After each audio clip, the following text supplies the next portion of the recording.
الحمد لله وكفى والصلاة والسلام على عباده الذين اصطفى خصوصا على أفضلهم وخاتم النبيين محمد الأمين وعلى آله وصحبه أجمعين وبعد.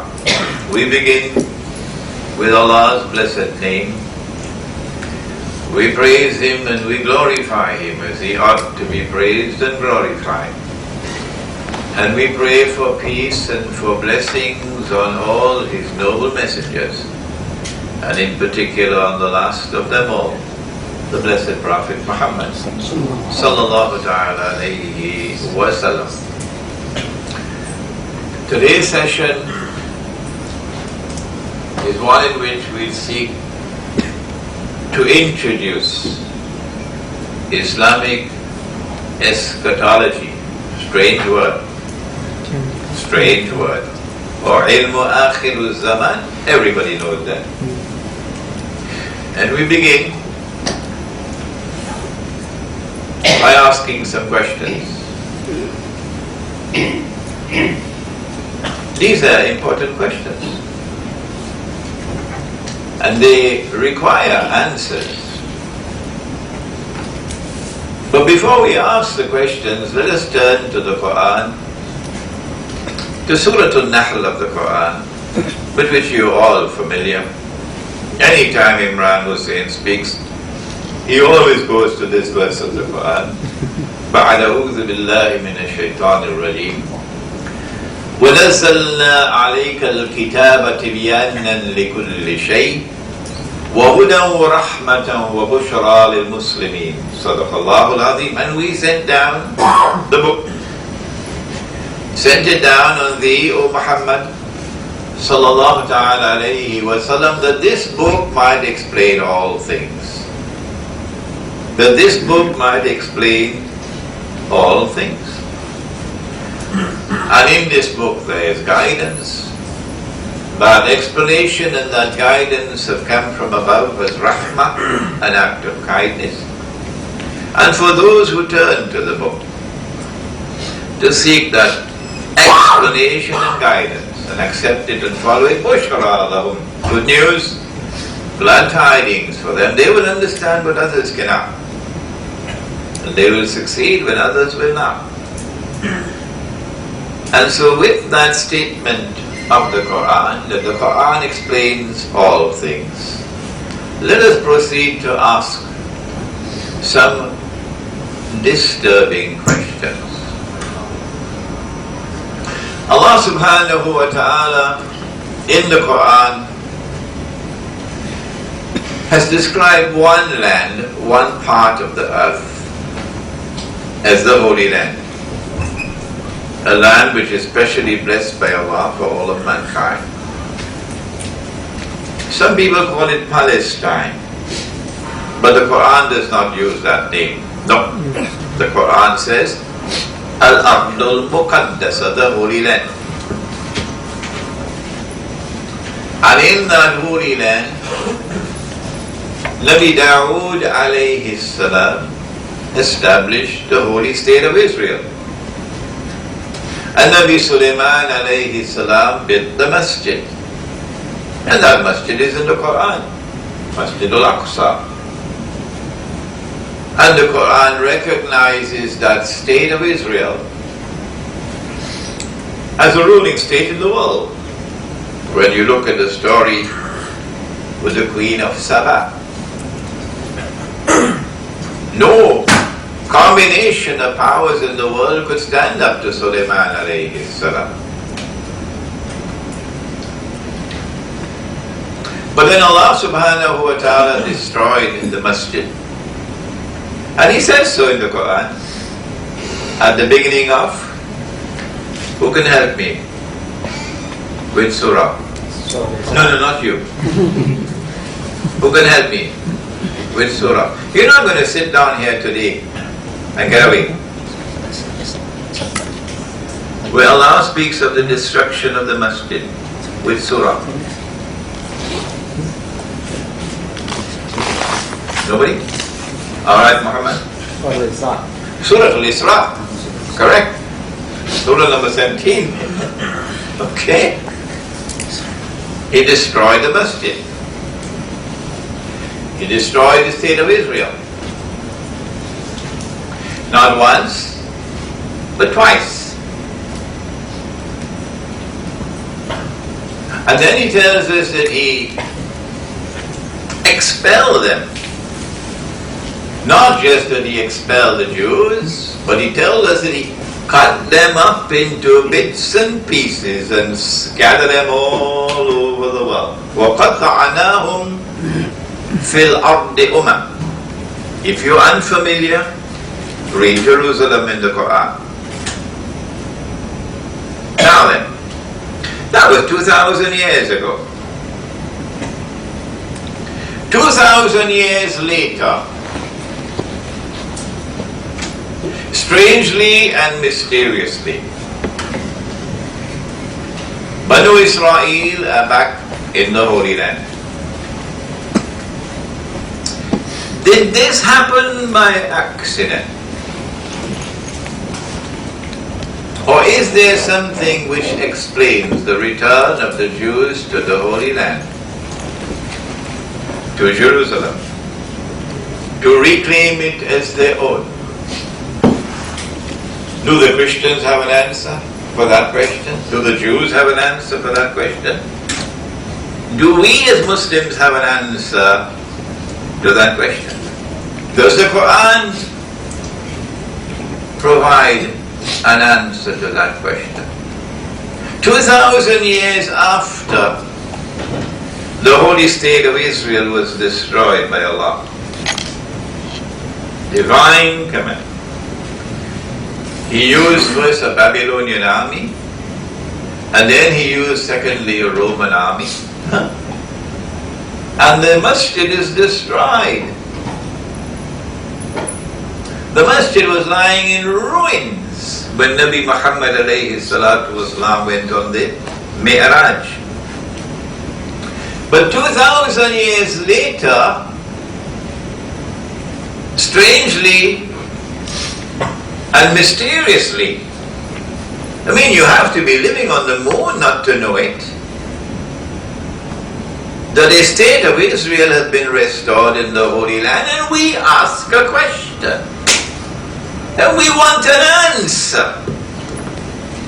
Is there an explanation? Does the Quran and does the ahadith of Nabi Muhammad alayhi salatu wasalam provide an answer? 2,000 years after, or more than 2,000, sorry, after the holy state of Israel, created by Nabi Dawood alayhi salam, and over which Nabi Sulaiman alayhi salam presided and made the ruling state in the world. 2,000 years later, or far more than 2,000 years later, a state of Israel in the Holy Land is now poised.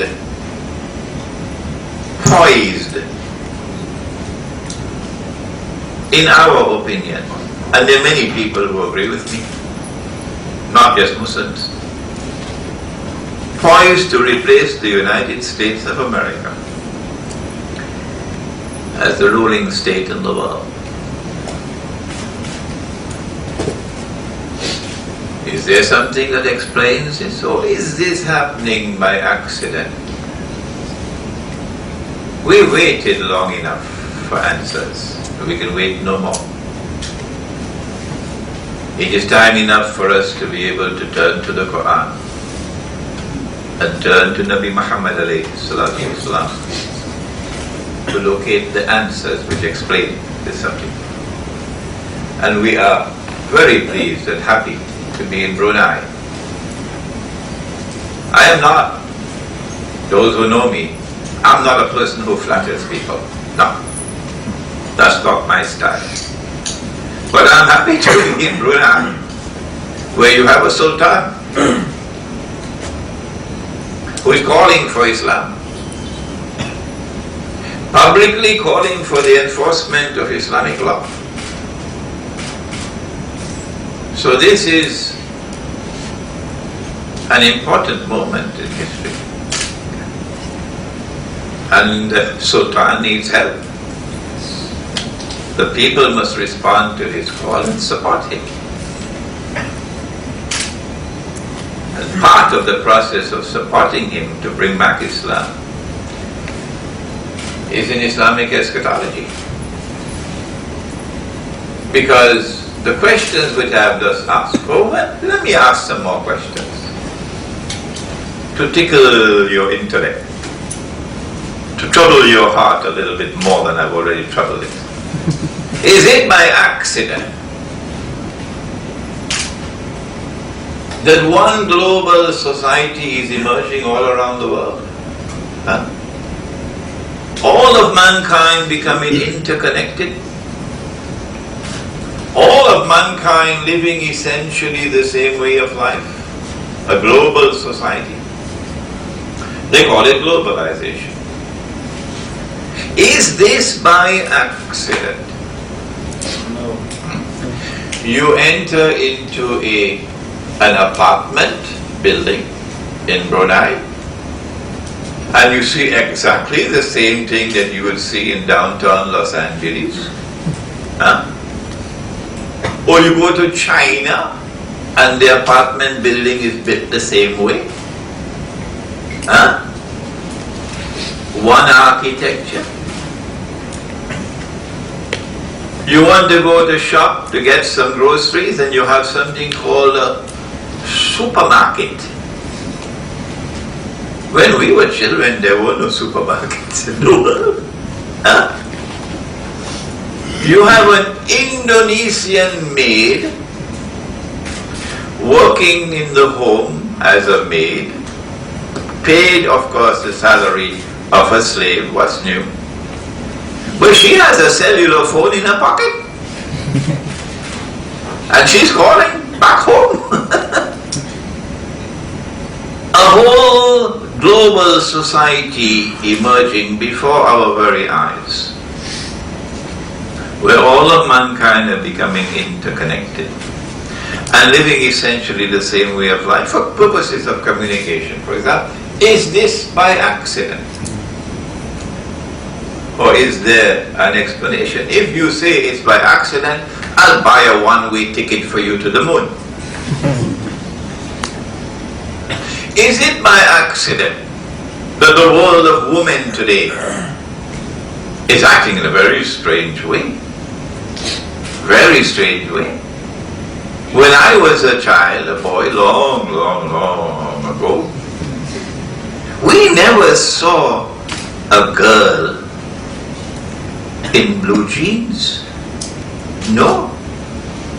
If we had seen a woman or a girl in blue jeans, we'd say the sky is falling down. No. Because women dress like women and men dress like men. And now we live in the embrace of a feminist revolution which is sweeping the world, in which women are dressing like men and men are moving in that direction as well, to dress like women, because of course the first thing a man has to do, you know what, if he wants to dress as a woman to attract another man, gotta shave off the beard. You can be angry with me now, but after the lecture we'll be friends.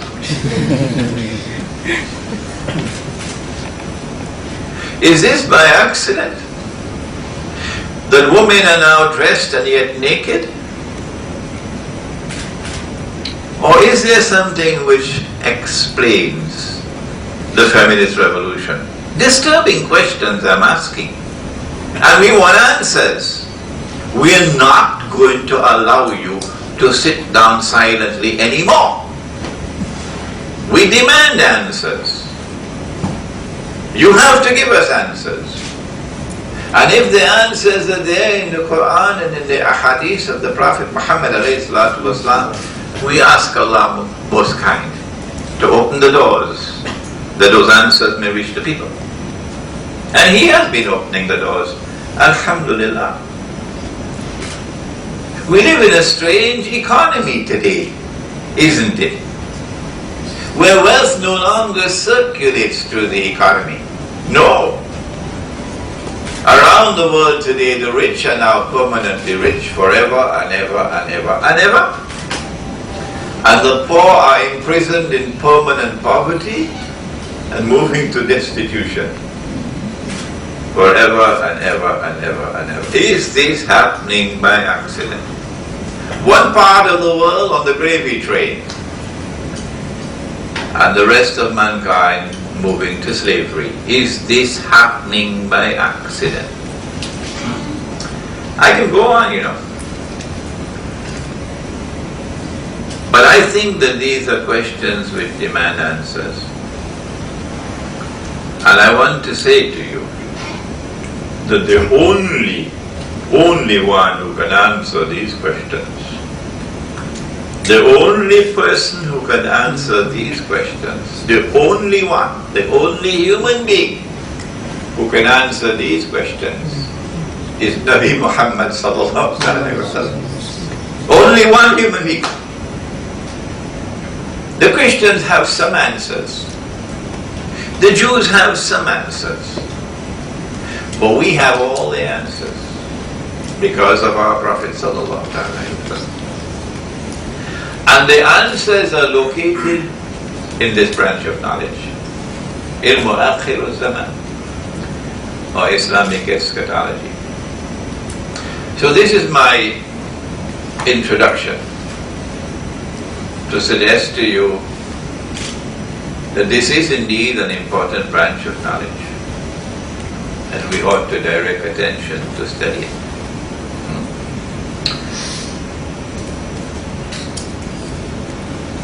Let us now make a distinction between the end of the world.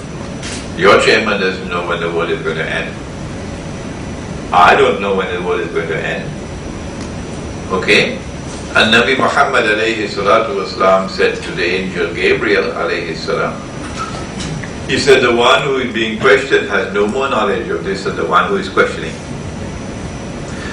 So we are not dealing with the end of the world, not in this subject. The end of the world is different from what we now call the end of history. Francis Fukuyama didn't know when he used that term how convenient it would be for us to borrow it from him. What is the end of history? And how does it differ from the end of the world? The Quran informs us that history is going to end with the triumph of truth over all rivals. هُوَ الَّذِي أَرْسَلَ رَسُولَهُ بِالْهُدَى وَدِينِ الْحَقِّ لِيُظْهِرَهُ عَلَى الدِّينِ كُلِّهِ. فعل مضارع. The truth must always, time and again, triumph over all rivals. And history therefore cannot end with the final conclusive triumph of truth over falsehood and over all rivals. That triumph of truth over all rivals is the end of history. That triumph of truth over all rivals, from our perspective, will come when the true Messiah returns to Jerusalem. The Christians say the same thing. The Christians say that the final triumph over truth over all rivals will come when the true Messiah returns to Jerusalem. Exactly the same answer. And the Jews say almost the same thing.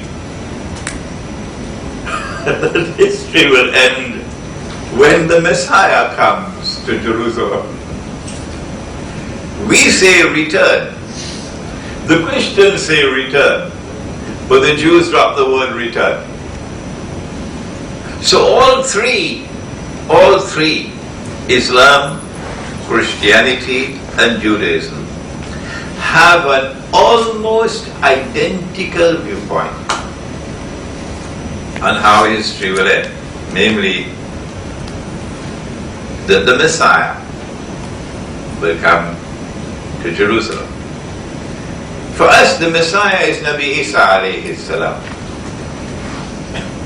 For the Christians, the Messiah is Nabi Isa alayhi salam. But not for the Jews.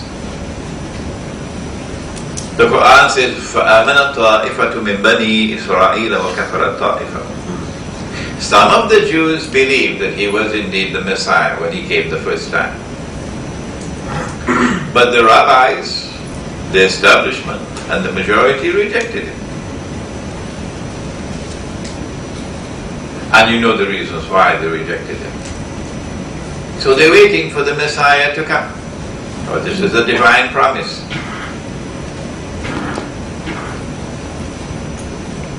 And when the Messiah comes, he will rule the world from Jerusalem. And that will be the triumph of Judaism and the validation of the Jewish claim to truth.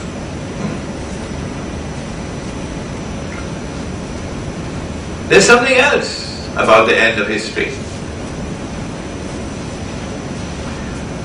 I have been, because I was blessed to live in New York for 10 years prior to 9/11, from 1991 to 2001, and to have extensive interaction with Jewish and Christian scholars while I was in New York.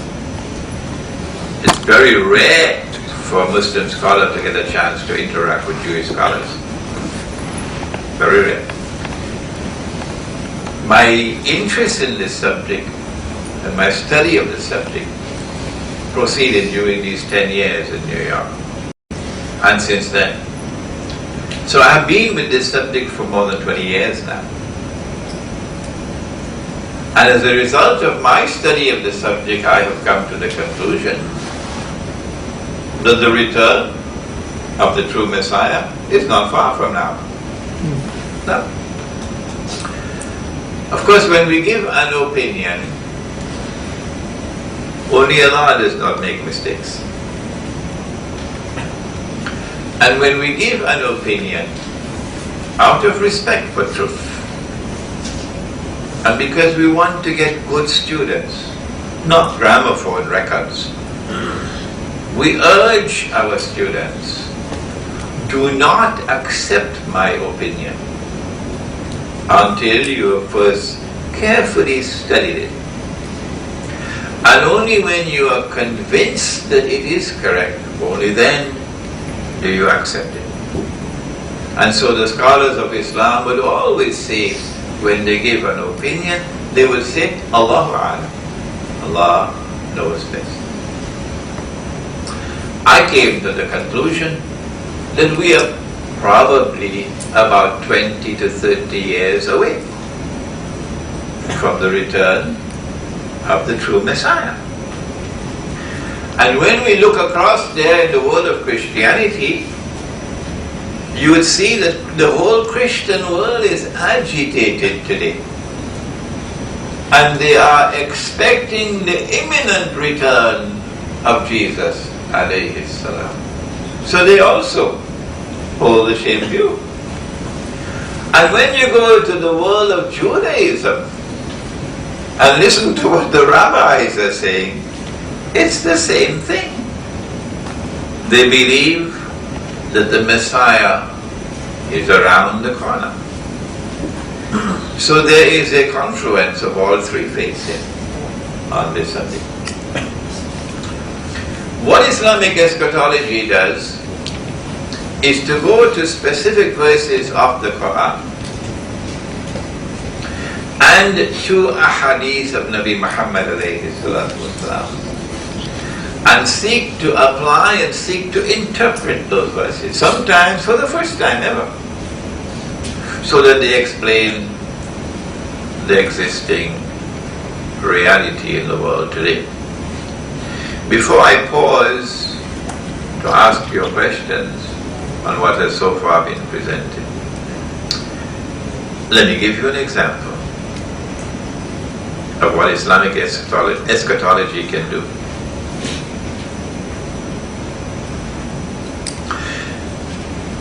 The Christians accuse the Jews of the ultimate crime, to kill God himself. You can't do worse than that. And so between Christianity and Judaism there was always enmity and hostility and hatred.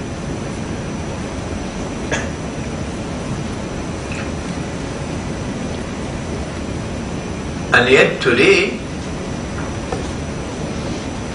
Christians and Jews have come together in Europe. A Jewish-Christian alliance has emerged. The bond between them is called Zionism today. But Zionism is a term which only recently emerged, the last 100 years. But the Christian-Jewish bond was there before. Imagine my surprise, I didn't know it.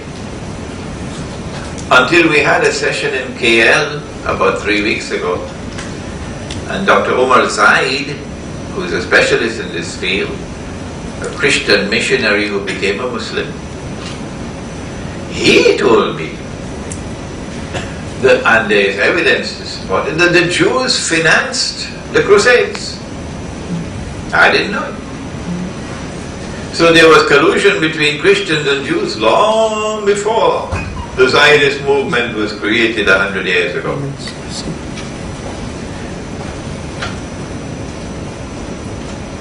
That Jewish-Christian alliance, that Zionist alliance, today rules the world. They control the United States. They control President Obama. They control the US Congress. It is that Judeo-Christian alliance which controls the United Nations, which controls, not absolute control of course, the International Monetary Fund. It's that Jewish-Christian alliance which has given us today's monetary system of paper money and tomorrow's system of electronic money. And it is that Jewish-Christian alliance which worked for the liberation of the Holy Land for the Jews, for the restoration of a state of Israel in the Holy Land, and which has protected that state of Israel and caused it to grow and grow and grow and grow until today it is on the verge of becoming the ruling state in the world. Is there anything in the Quran which explains this phenomenon of a Jewish-Christian friendship and alliance, reconciliation between the two? Is there anything in the Quran? If you go to the books of tafsir, they could not at that time understand what we can understand today, when the events have already unfolded. And so I want to introduce to you this pivotally important verse of the Quran in Surah Al-Ma'idah. Some of you may have already heard me speaking on it. And after I finish presenting this verse of the Quran, we'll pause for a while. Allah speaks in the Quran in Surah Al-Ma'idah, verse number 51. And He says, يا أيها الذين آمنوا لا تتخذوا اليهود والنصارى أولياء. O you who have faith in Allah, do not take the Jews and do not take the Christians as your friends and allies. And now we are presented with the problem of methodology. If we use the defective methodology, then we'll study this verse by itself in isolation, or the Americans call it standalone, and we'll come to the wrong conclusion that Allah is speaking about all Christians and all Jews. Do not take all Christians and all Jews as your friends and allies. But if you use the correct methodology, which Allah Himself has taught at the beginning of the Quran, but we don't have the time now to teach it, and we go to the whole of the Quran, then the evidence is clear as daylight. And we don't have the time to give you that evidence today. That no, Allah could not be speaking about all Jews and all Christians. That is wrong. Well then, if He's not talking about all Jews and all Christians, which Jews and which Christians? And from the time we ask that question, the answer is right there in the words which follow. لا تتخذوا اليهود والنصارى أولياء. And then the words which now follow, بعضهم أولياء بعض. بعضهم أولياء بعض. Meaning, do not take such Jews and do not take such Christians as your friends and allies, who themselves are friends and allies of each other. بَعْدُهُمْ أَوْلِيَاءُ بَعْضٍ. Allah is not speaking about an individual Christian who has a Jew as his neighbor. No.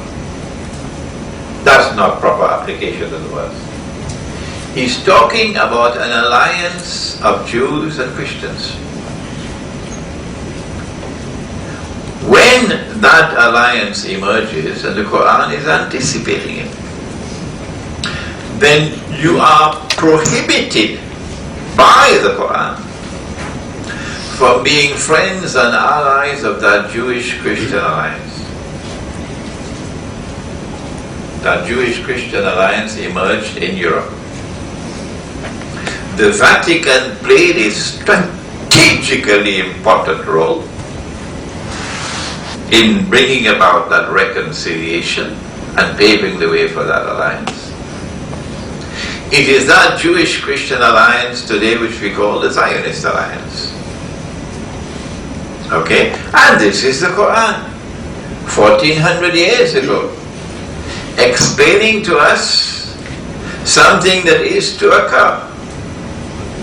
And if we neglect the Quran, we pay the price for it. But the Quran goes on to say something more. وَمَنْ يَتَوَلَّهُمْ مِنْكُمْ فَإِنَّهُ مِنْهُمْ. Whosoever from amongst you turn to them with friendship and alliance, you now belong to them. You lost your Islam.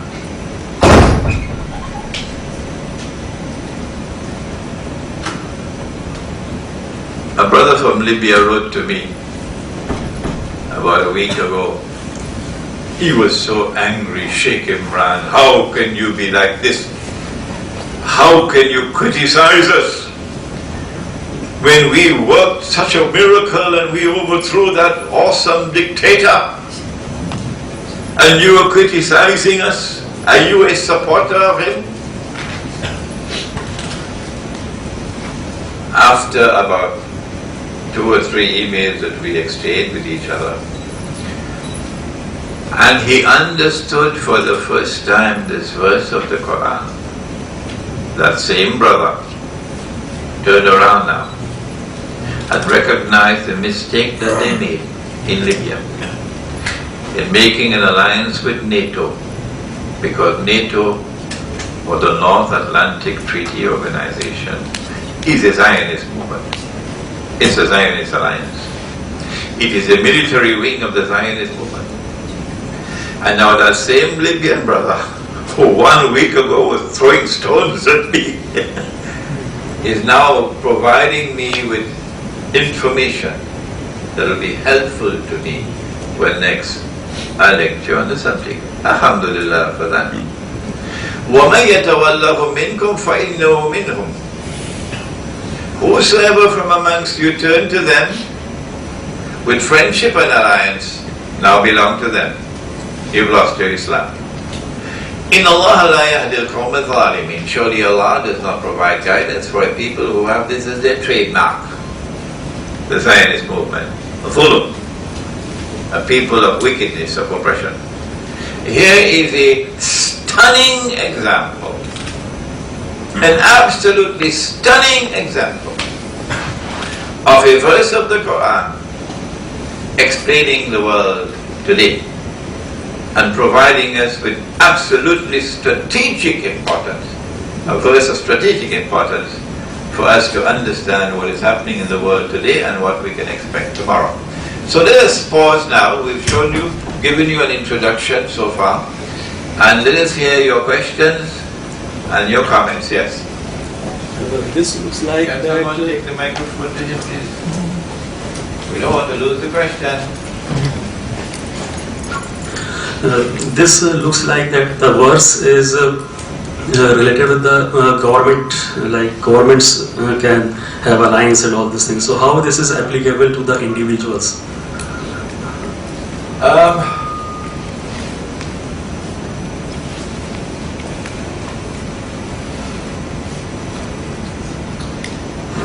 An individual who makes friend with another individual, a Jew or a Christian. And of course you will not make a friend of someone who is your enemy. No. You will not make a friend of someone who is hostile to Islam. You will not make a friend of someone in whose heart there is hatred for Islam. No. So this verse does not prohibit you from having a Christian as your friend. We may even have some Christians here in this gathering. This verse does not prohibit you from having a Jew as a friend. But this verse does prohibit you from maintaining friendly ties with those who belong to that alliance. Why did you say that? Yeah. We wanted to organize a Jewish, Christian, Muslim dialogue on Signs of the Last Day at the University of Cape Town in South Africa 4 years ago. You were there? Yes. Okay, he was there 4 years ago. And a Christian bishop, white Christian bishop, South African, he accepted the invitation to represent Christianity. A very dignified man, a learned man. And then when my students approached the Jews, they were choosing a rabbi. But I said, I will not sit on the same stage and dialogue, in a friendly dialogue, with any rabbi who is a supporter of the state of Israel. So I want you to ask the rabbi, what are his views about Israel? And from the time my students began to question, the Jews backed out.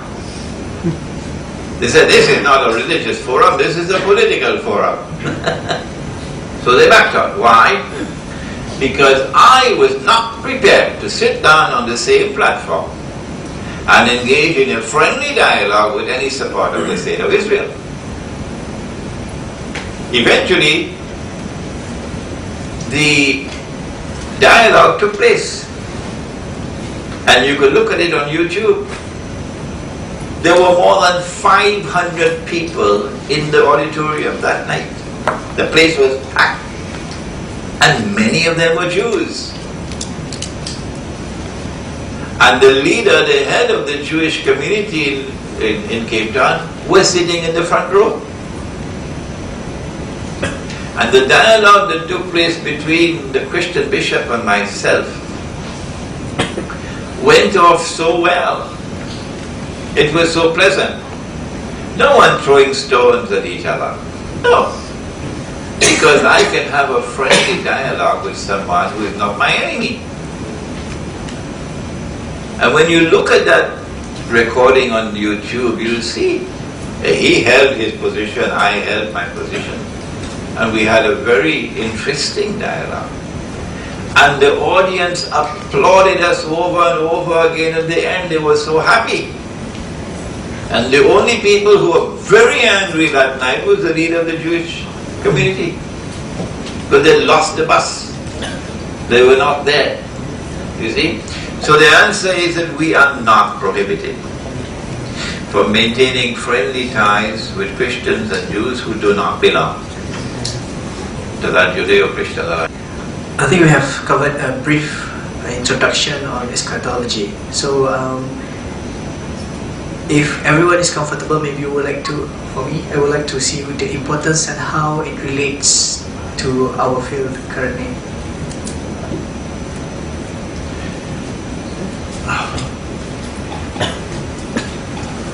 You cannot understand the world of politics today without Islamic eschatology. You cannot understand the world of economics today, and monetary economics today, without Islamic eschatology. You'll be surprised. Because of Islamic eschatology, we know that tomorrow the world is going to use gold and silver coins as money. No monetary economists anticipate that now. But eschatology allows us to understand that there is a tomorrow which is coming when the world will return to gold and silver coins as money. And I have prayed to Allah to kindly take me away from the world. I don't want to live to see that day, because the shame and the disgrace will be too great for me. That my people still remain with the bogus and fraudulent and utterly haram paper currencies which has come from that Jewish-Christian Zionist alliance, and with even more haram electronic money. And we have abandoned the dinar and dirham which is in the Quran and which is in the Sunnah. And only when they, the rest of the world, when they return to gold and silver, then we slavishly return with them. I don't want to live to see that day, because the shame and disgrace will be too great for me. But those who will not do anything, and they have the capacity to speak, they have the status in society to be able to speak, but they will not speak. And they will do nothing to restore gold, dinar and silver dirham as money. Oh Allah, keep them alive. Even if they have to live and with walking sticks, keep them alive. So they will witness that moment of shame and disgrace for this ummah. It is this subject which explains that phenomenon of monetary economics that I have spoken about. But let us look at the political side. How important is Islamic eschatology when we apply it to understanding the politics of today? We are at the moment on the verge, on the brink. Maybe we have 2 or 3 months left. That's all. Before an attack is launched on Iran.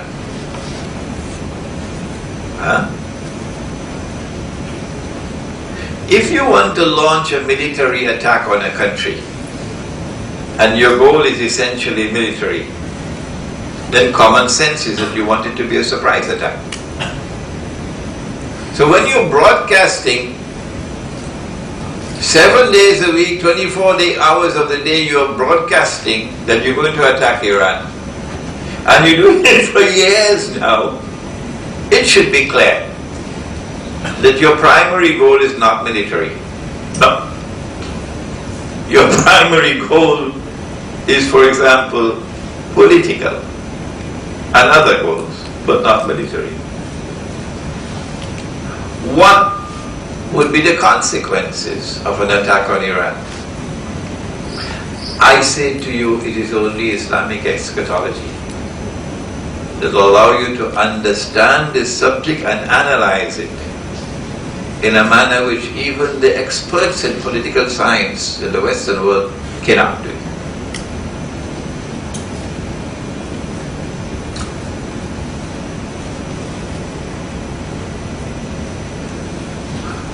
One of the most important things of all of an attack on Iran, on which the American armed forces understand very well, is that an Israeli attack on Iran is going to eventually provoke a world war. The US armed forces have no problem with attacking Libya. It's a piece of cake, they call it. It's a walkover. But Russia? Oh no, not Russia. Because if you have war with Russia, it's going to be nuclear warfare. And large numbers of American cities are going to be reduced to ashes. The American armed forces understand that. And so they don't want an attack on Iran because of the implication that it is eventually going to lead to world war. But Israel is insistent. Israel doesn't care. Israel doesn't mind the world being destroyed. The Zionists don't care for that. World war, no world war. We're going to proceed. That coming conflict, because now the attack on Iran is almost certain, that coming conflict between the two giants, the Russian-led alliance, which I believe China is going to be part of it, both nuclear power, and the Western alliance, is going to devastate the world. Thousands of nuclear weapons are going to be used if Iran is attacked. The American armed forces understand that. They know it. And so we're looking maybe how much, 20 years from now, that events will unfold in such a way that the world war will take place. Many of you will say, no, not 20, much less than that, if Iran is attacked. Does the Quran speak about an event which will destroy all cities and all towns? Is there anything in the Quran about that? Yes, in Surah Al-Isra. وَإِن مِّن قَرْيَةٍ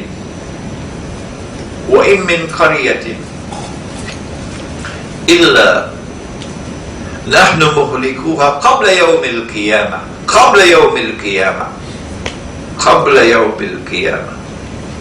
There is not a single town or city that we will not destroy before the end of the world.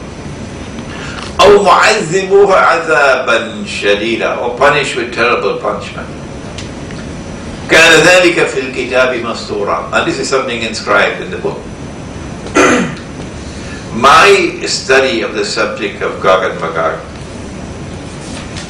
and I wrote the book, which it has not as yet been approved for Brunei, but we hope it will be approved soon, inshallah.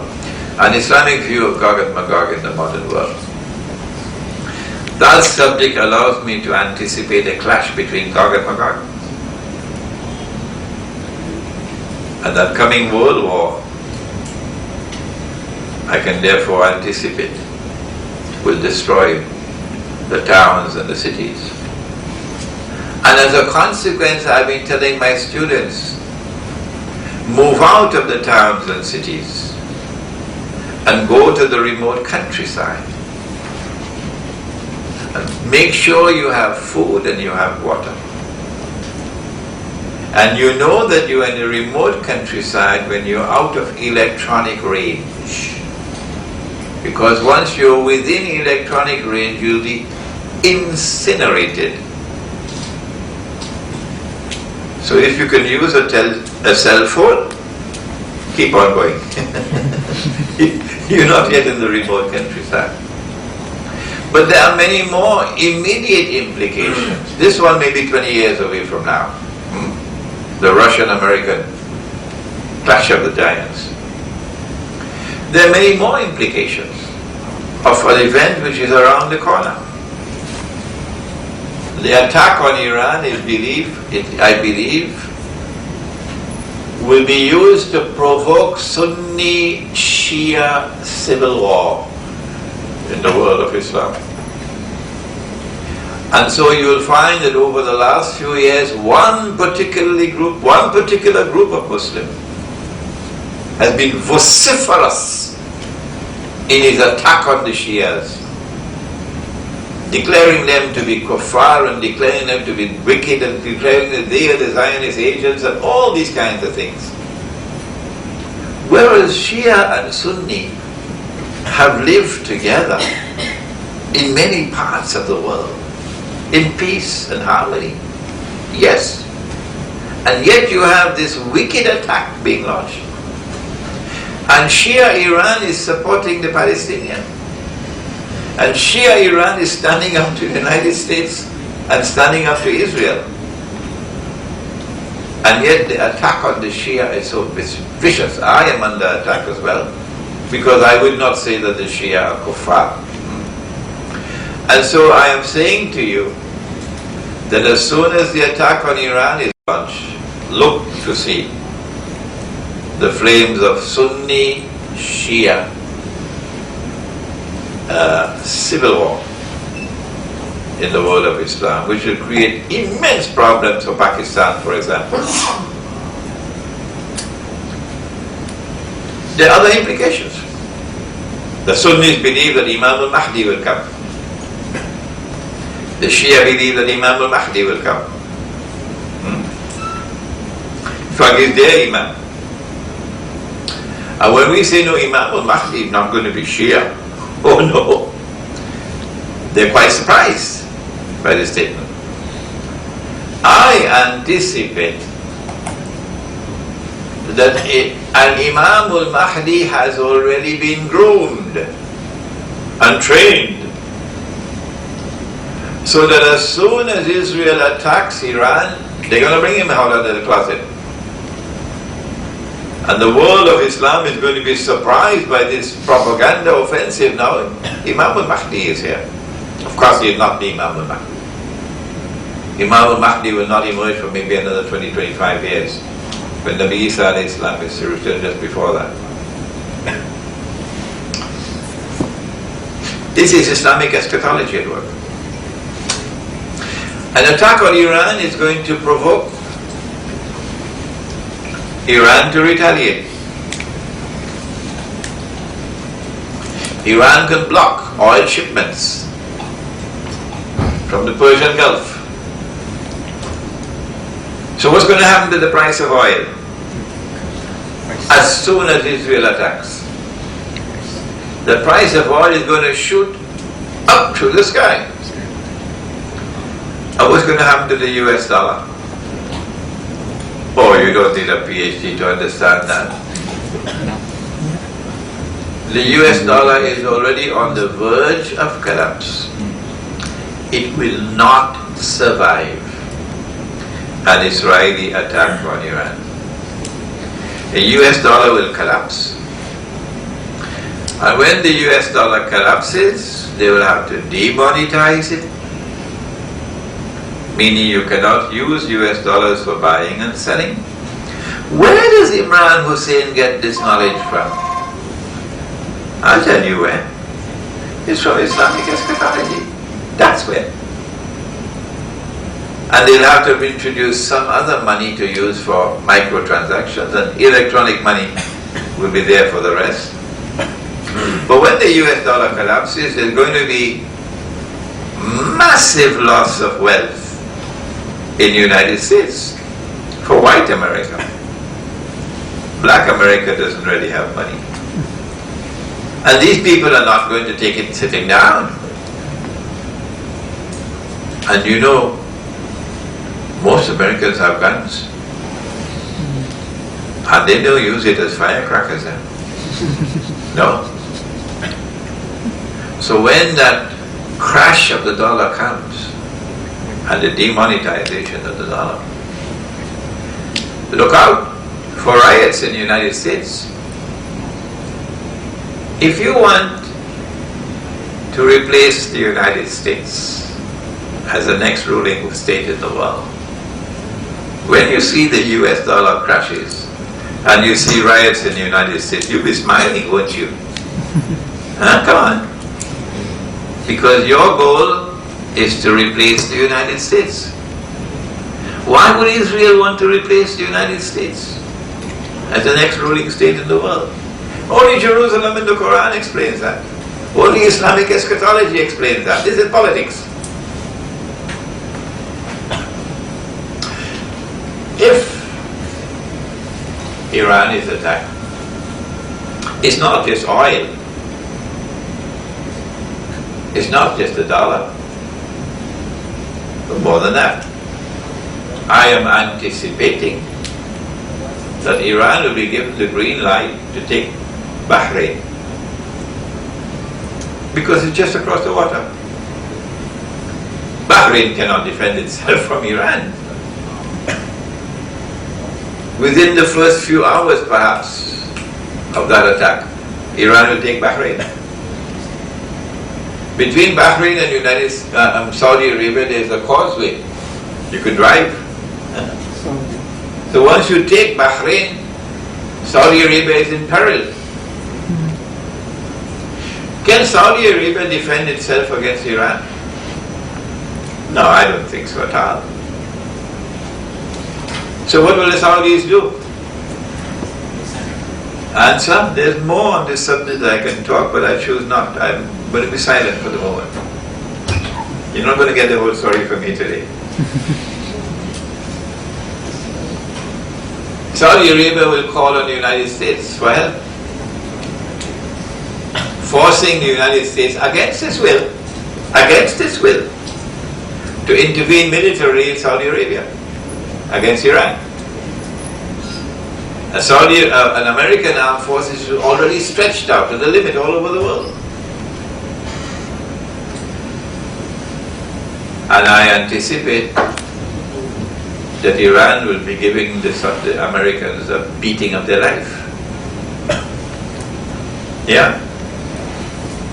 And the United States will be facing a critical military situation where defeat can be imminent. And the only way the United States can be saved from defeat is if Israel intervenes. This is scripted. This is scripted. When Israel intervenes to save the United States, the writing is on the wall. Israel is taking over from the United States as the next ruling state in the world. I don't know whether this will happen, but I'm offering you an analysis of a possibility.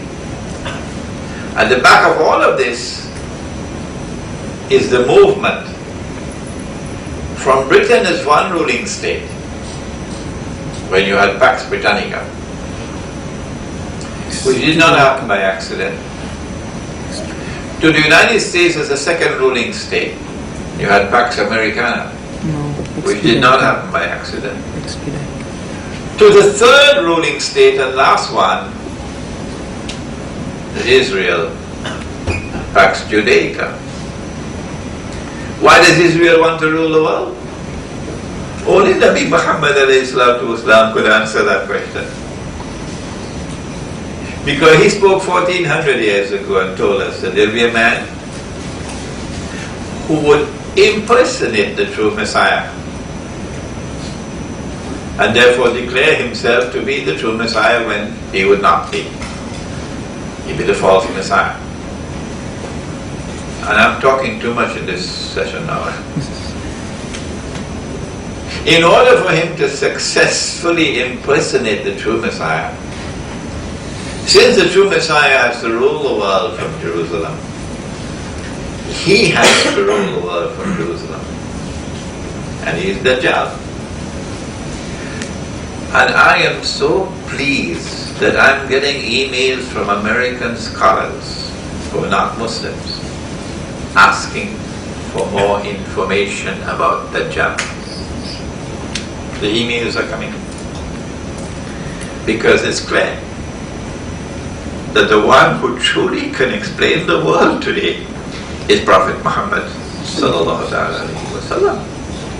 And so in studying Islamic eschatology and in using the Quran and the ahadith of Nabi Muhammad alayhi salatu wasalam to explain reality today, there must be plenty barakah.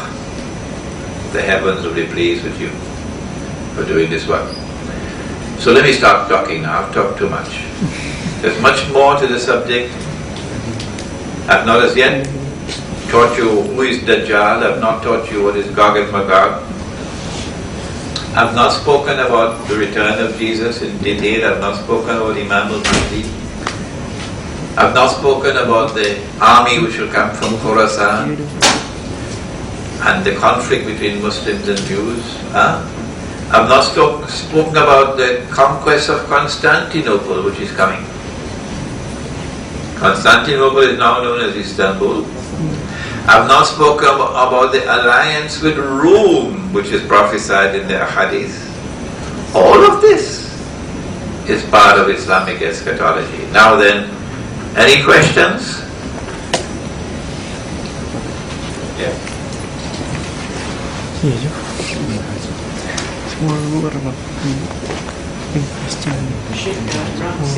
Is there anything in Islamic eschatology related to the education system in this present world? Good question.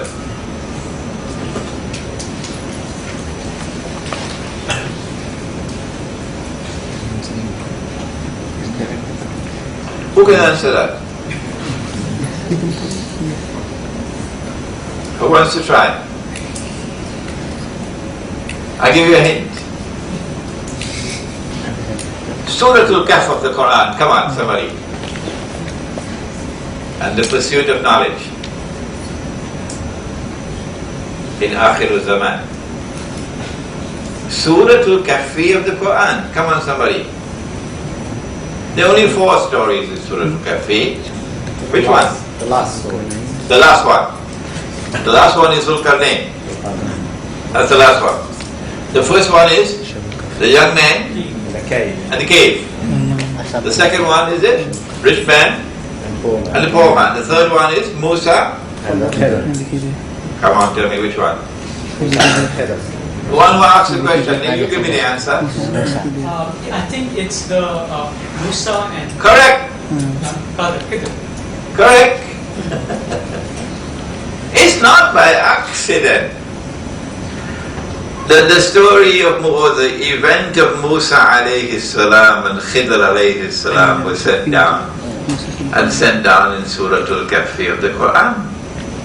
This passage is the most important passage in the whole Quran, teaching us methodology for the study of Akhir Zaman. This is the surah of Islamic eschatology, Surah Al-Kahfi. And this has been widely known in the world of Islam for more than 1,000 years now, that this is the surah of Akhir Zaman. Why? Dajjal is not mentioned in the Quran by name. That's part of the literary beauty of the Quran. An Arab would understand. Sometimes you send a message without speaking. You can send a message to someone without speaking. An unspoken word. Just a sign is enough.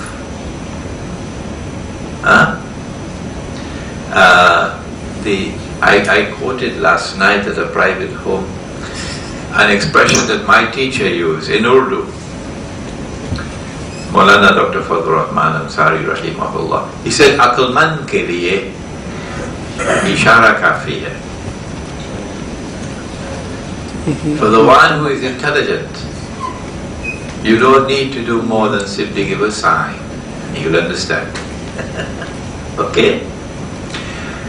So this is part of literary beauty and literary excellence, that sometimes you teach a subject without actually using words, but sending signs. And so while Dajjal is not in the Quran by name, there are lots of signs in the Quran for those who are intelligent. And Nabi Muhammad ﷺ said, recite the first 10 verses of Surah Al-Kahfi for protection from the fitna of Dajjal. So you should at least memorize the first 10, okay? This is the only surah of the Quran linked by the Prophet himself, alayhi salatu wasalam, with Dajjal. Secondly, this is the surah of the Quran that introduces the subject of Gog and Magog. So this is the surah of Islamic Eschatology. And it is in this surah that Allah subhanahu wa ta'ala gave us the encounter between Musa alayhi salam and Khidr alayhi salam. And he says about Khidr alayhi salam, وَعَلَّمْنَاهُ مِن لَدُنَّا عِلْمًا. The knowledge does not come only from external observation and experimentation and rational inquiry. You're doing your PhD. Knowledge does not come only externally. Knowledge also comes internally. Every scientist knows that. Scientists make amazing discoveries of science because of insight, a flash of insight. Because you've done your homework, and then Allah blessed you with a flash of insight. So knowledge for us comes not only externally but also internally.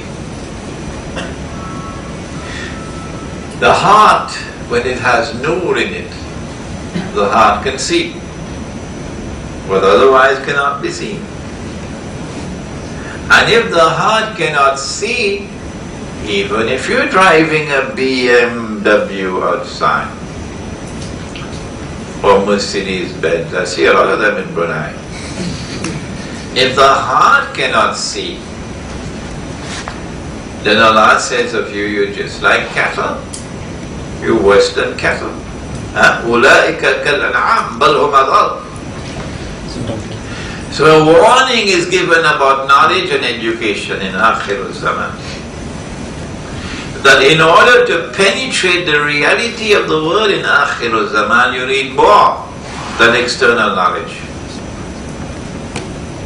You also need internal knowledge. But Surah Al-Kahf of the Quran, in the story of Musa alayhi salam and Khidr alayhi salam, tells us that the one who has the capacity, the intellectual capacity to penetrate reality, you'll find him only at that place where the two, help me, the two oceans meet. Correct? Majma'ul Bahrain. Majma'ul Bahrain. Where the two oceans meet. Imam Baydawi rahimahullah is the only mufassir who has explained and interpreted. He says that the ocean, the two oceans are the ocean of knowledge externally acquired and the ocean of knowledge internally received. The ocean of knowledge externally acquired and the ocean of knowledge internally received, and that these two oceans of knowledge should not exist as two separate oceans,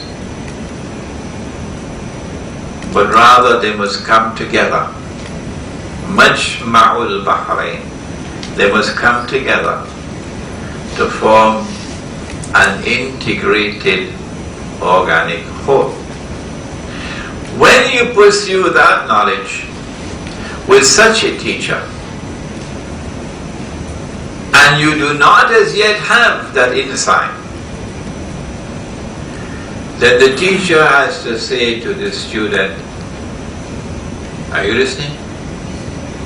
You can stay with me as a student, but don't ask me any questions. Don't ask any questions.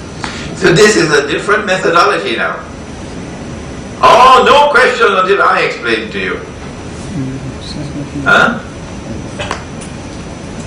And Musa alayhi salam said, I want to follow you, so I can learn from what Allah has given to you. Do you know what he said to him? These two ayat of Surah Al-Kahfi are so important. Try to get it on a plaque and put it on the wall of your room, your home, so you see it every day. إِنَّكَ لَن تَسْتَطِيعَ مَعِيَ صَبْرًا وَكَيْفَ تَصْبِرُ عَلَى مَا لَمْ تُحِطْ بِهِ خُبْرًا.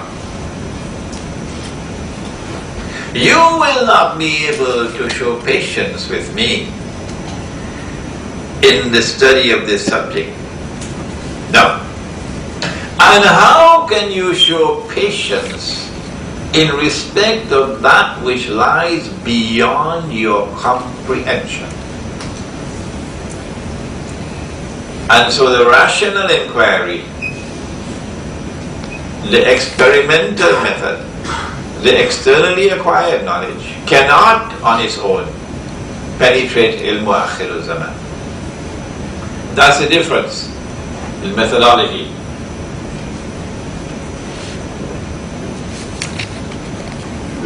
We have some time, 10 more minutes, yes?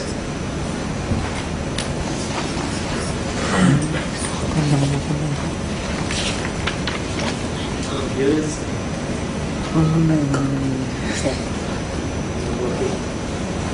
Help him somebody? Okay.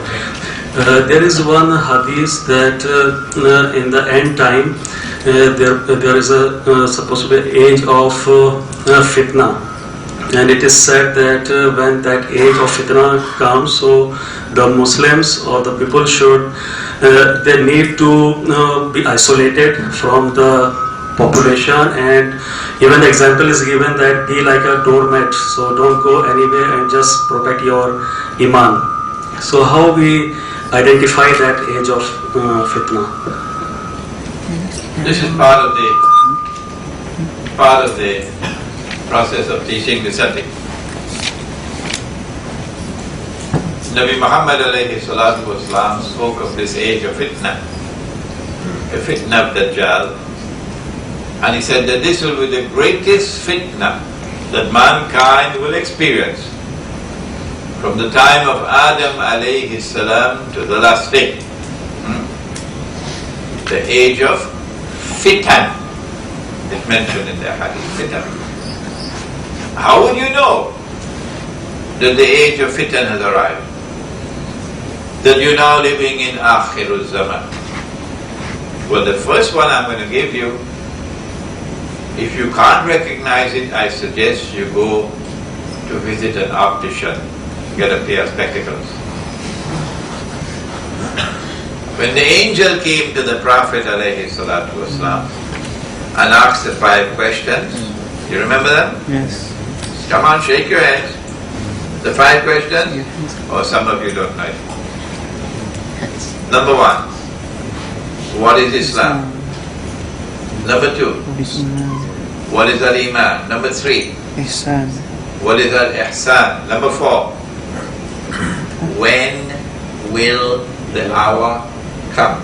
And number 5, what are the alamat as-sa'a? What are the signs of the hour?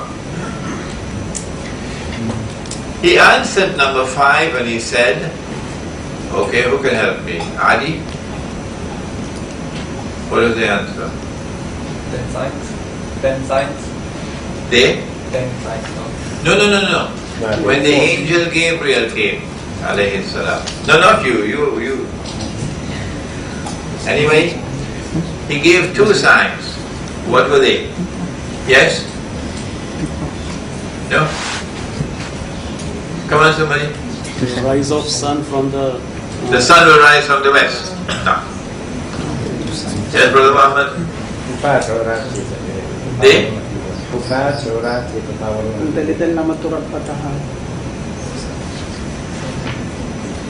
Anybody else? Yeah? People are competing and building in a hut. See? Don't let the cat out of the bag yet. Mother born is Huh? the mother born is A slave woman will give birth to her mistress. That's correct. That's one. And تَلِدَ الْأَمَةُ رَبَّتَهَا. That's one. And you cannot understand that and you cannot explain that without ilmu akhir al-zaman. The slave woman is already giving a birth to her mistress now. But what is the other one? Brother Muhammad was just on the verge of telling us that you'd find the naked, barefooted shepherds. Petronas is not going to be happy with me now. Competing with each other in the construction of tall buildings. And may Allah bless Sultan Umar Ali Saifuddin Rahimahullah. This is the first and only place in the world I've ever heard. The only place on Allah's earth I've ever heard where a Sultan spoke with such wisdom. And he said no building must be taller than the height of the minaret. May Allah bless that Sultan. May Allah bless that Sultan. So you can be comfortable in Bandar Sri Bhagavan because there are no tall buildings.